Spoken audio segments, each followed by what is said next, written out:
Remember when amateurs with homemade radio sets used to sit up until all hours of the night talking with other radio hams around the world? How they'd pick up a lad in Fairbanks, Alaska that was someday to pioneering with elements capable of girdling the globe. Boys like these held in their hands a weapon that was someday to play an important part in the defense of our land.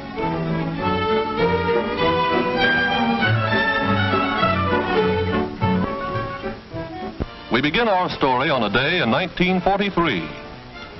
Joe Brown and his brother Jim were seniors that year. And like thousands of other American boys, their thoughts were far from the peaceful valley country that has always been their home. Well, you can guess the rest.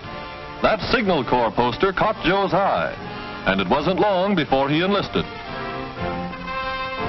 And 2 days later, Brother Jim walked into a Navy recruiting office, sore as a boil that Joe had beaten him to the punch.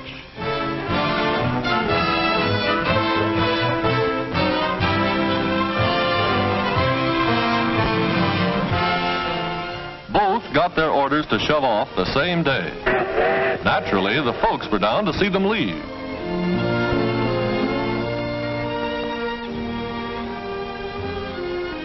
Mother used to say that Junior, the youngest, always worshipped his brother Jim.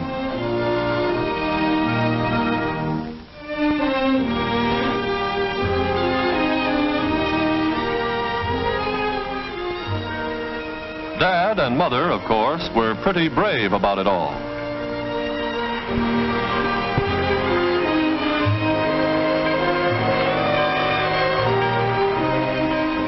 And so, like millions of other American boys, Jim and Joe... From the drilling they gave the boys those first 2 months, they didn't feel much like letter writing. To hear Jim tell it, the only time they didn't drill was when they were eating or sleeping.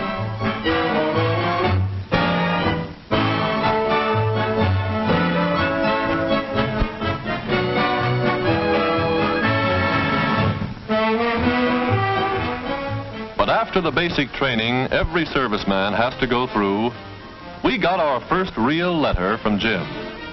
Jim always was good at letter writing. Dad was so tickled he took the letter down to the war plant where he works to read it to the boys.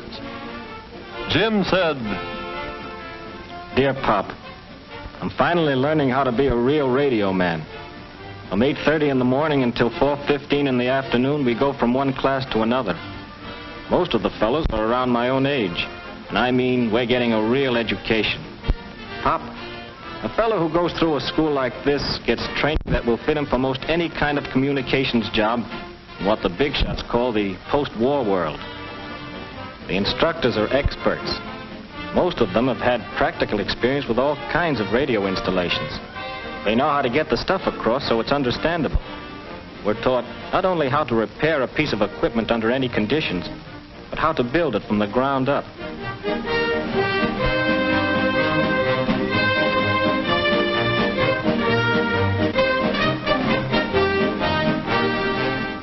Of course, the big radio manufacturers are working exclusively for the Army and Navy and keep us posted on all the latest improvements. The class in typing and code is what I like best. They shoot the messages slow at first, and speed it up until you're taking 24 words a minute. That's tops. After we learn what makes the darn things tick, we get individual instruction on equipment, just the same as they have aboard ship. Pop, speaking of ships, don't think the Army boys are the only ones using walkie-talkies. We have a course in portable equipment that's just as thorough as they come. Not allowed to tell you just how we use them, but believe me, when the war's over, these sets are going to play a pretty important role in communications. Right now, they have a range of about 5 miles. That's only the beginning. Well, Pop, we're at the end of our 4th month here. The skipper's executive officer came into class today to read off the list of the men who've passed. Honestly, you could have heard a pin drop. Allen, Armitage, Apostopoulos, Bernica, Bernholtz, Lane. Gosh, I thought he'd never get to my name. And suddenly he said, Jim Brown. And Pop, it was the biggest moment of my life. I made it from the classroom to the barracks and nothing flat. Don't laugh. I had a date with a crow. You see, the crow is what Navy men call a rating. Each man keeps his crow under his mattress until he's earned the right to wear it. When the time comes, he can't get the needle and thread out fast enough. That emblem says, "I'm now a radio man, 3rd class." Anytime you see a fellow wearing it, you can bet your boots he knows his stuff. I don't mean that to be bragging, but only the fellows who have gone through a Navy communications school know what it really means to rate it.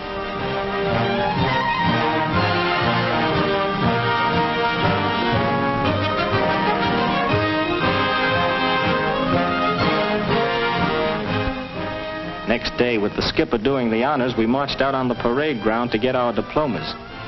I wish you could have been there, Pop, but I know you have a war job, and besides, the government doesn't want people traveling around the country unless they have to.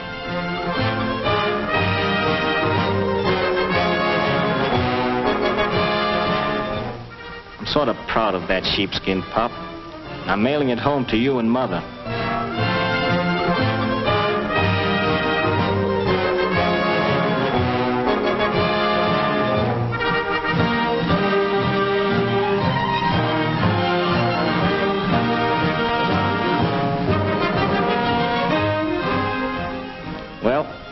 Got our orders to shove off today, and I'm all packed. I can't tell you where we're going, but I'm on my way. Yes, the folks back home are sort of proud of him, too. It seems that just about the time Jim wrote he'd finished school, Brother Joe wrote that he was leaving for maneuvers.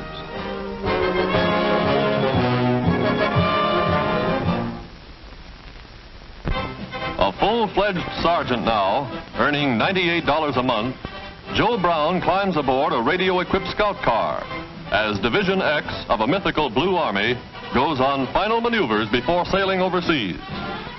Their objective, to surprise and capture an enemy airport. How radio plays its dramatic role in modern warfare is graphically portrayed as we follow a motorized striking force into the field.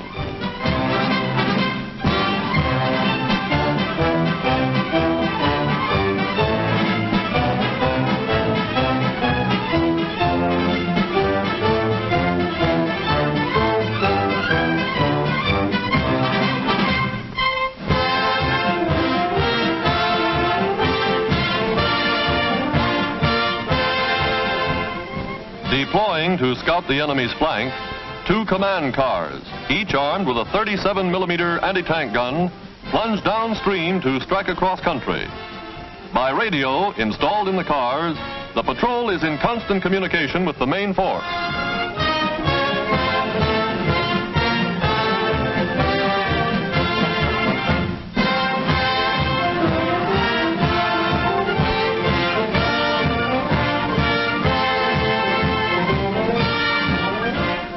From his own position, Joe flashes word that the convoy is being attacked by low-flying bombers. Joe's radio report is relayed to the tank command, and reinforcements roll into action.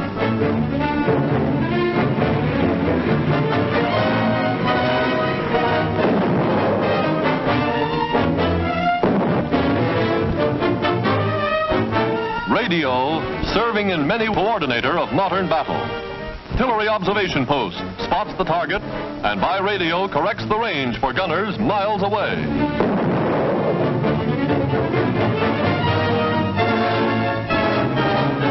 Calling base point, 300 right, 400 short, shell Mach 1. Fuse short, right 40.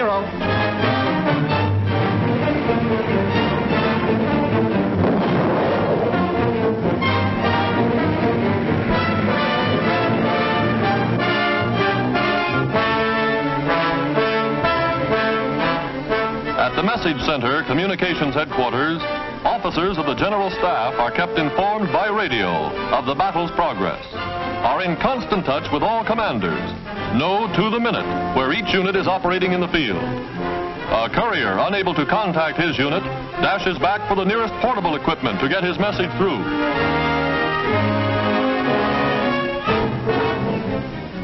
Position K. Barker, Fred, Barrier, Blue. Williams Landing, cover 1. By radio, our sergeant gets the message and contacts a reconnaissance plane scouting the area. Radio, coordinating the action. Radio, making possible combined operations between all branches of the service.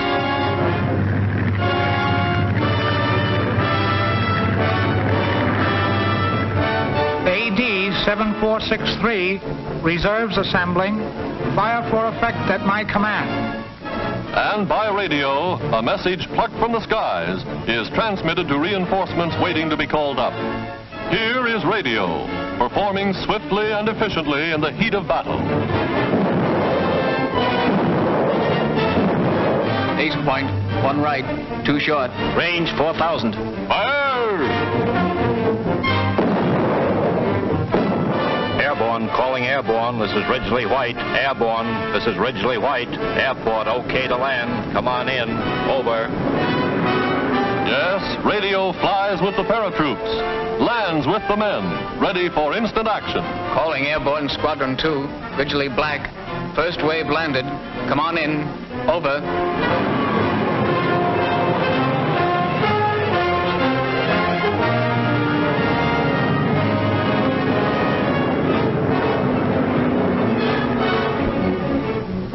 Today, the thousands of Joe Browns and their radios are helping us win the war.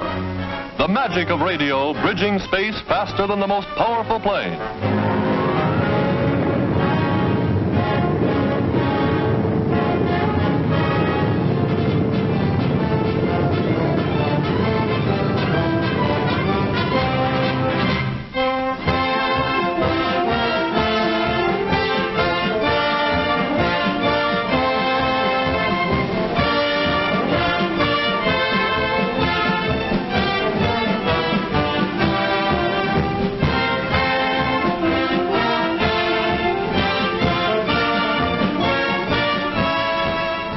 Thanks to radio, Sergeant Joe Brown is able to report, mission accomplished.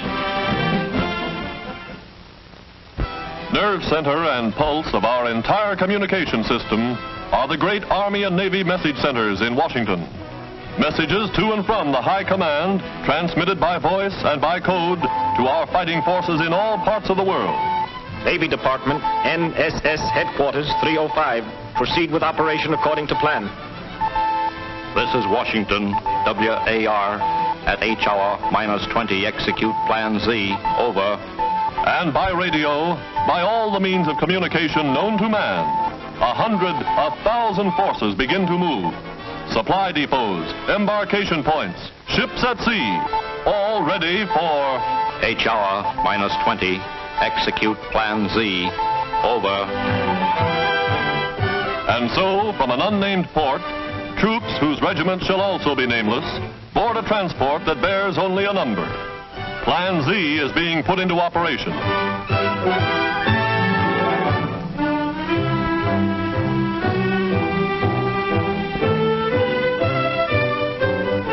Dawn finds the convoy at sea.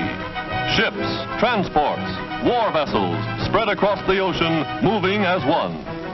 Perfect coordination affected by the magic of radio communication. Overhead, patrol planes. The Navy's big PBYs are on guard. Their crews ready to attack a lurking sub or to flash word by radio of the presence of an enemy raider. Aboard the carrier, flagship of the force, the radio room is on the alert. Promoted to Radio Man Second Class, Joe's brother, Jim Brown, is now doing sea duty with the fleet.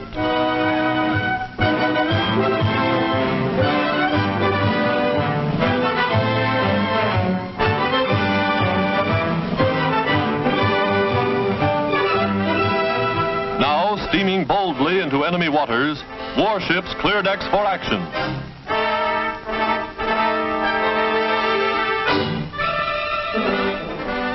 Below decks, the music of some man's phonograph tinkles through the crew's quarters. Jim Brown, the boy from Middletown, had the duty the morning the message came through. It wasn't long before the men knew this is it.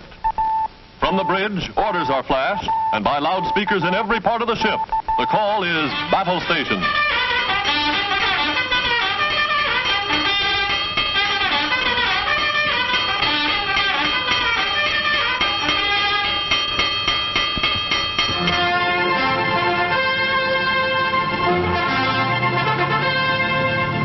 On the flight deck of the flat top, the aerologist gauges the wind. The Airedales are ready for action. Now, all they've learned, all they've trained for, is put to the test. Pilots, gunners, radio men know that the honeymoon is over. This time, it's the real thing.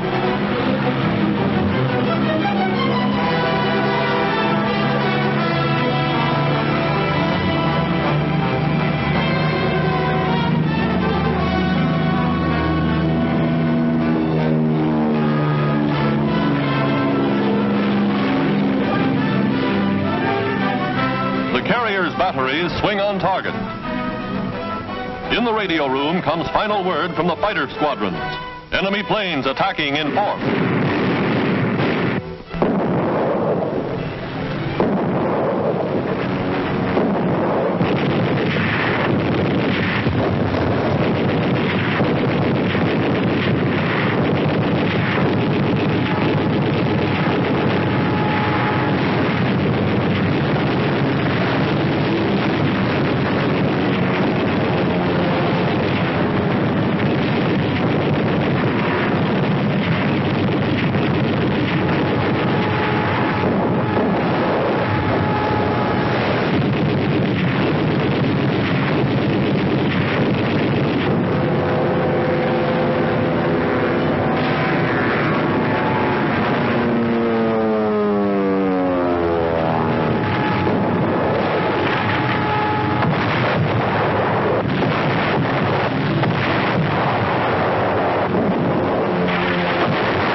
Batteries silenced, the task force is now ready to assault the beach.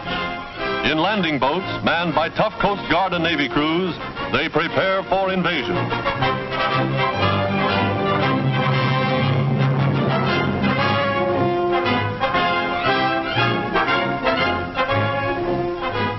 Troops trained in amphibious operations swarm ashore. This is the pattern for modern war.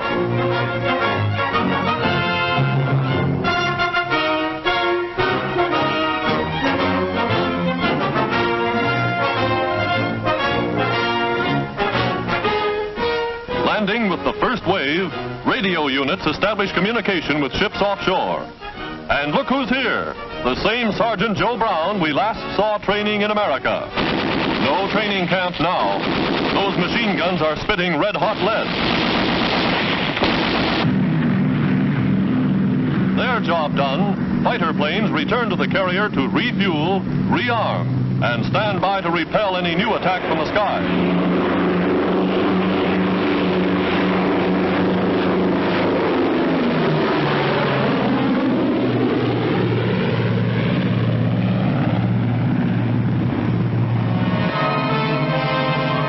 Landing proceeds according to plan. Troop reinforcements, heavy equipment, big guns and amphibious tanks.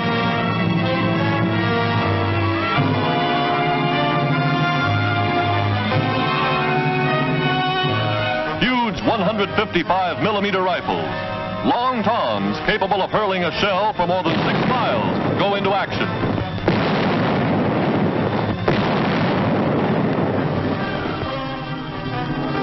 Following in the wake of the artillery barrage, jungle fighters press forward, wiping out snipers and enemy pillboxes one by one.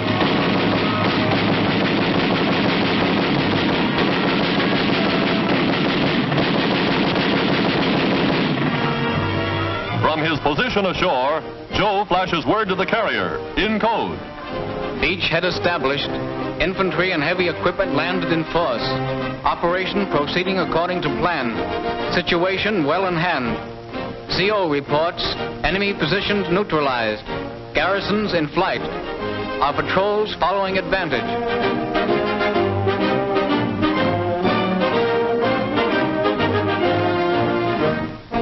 Yes, it could happen even in wartime. Sergeant Brown, in contact with the radio room aboard the carrier, recognizes his brother's voice. Just like the old ham days, reunion by radio, and in the middle of the South Pacific.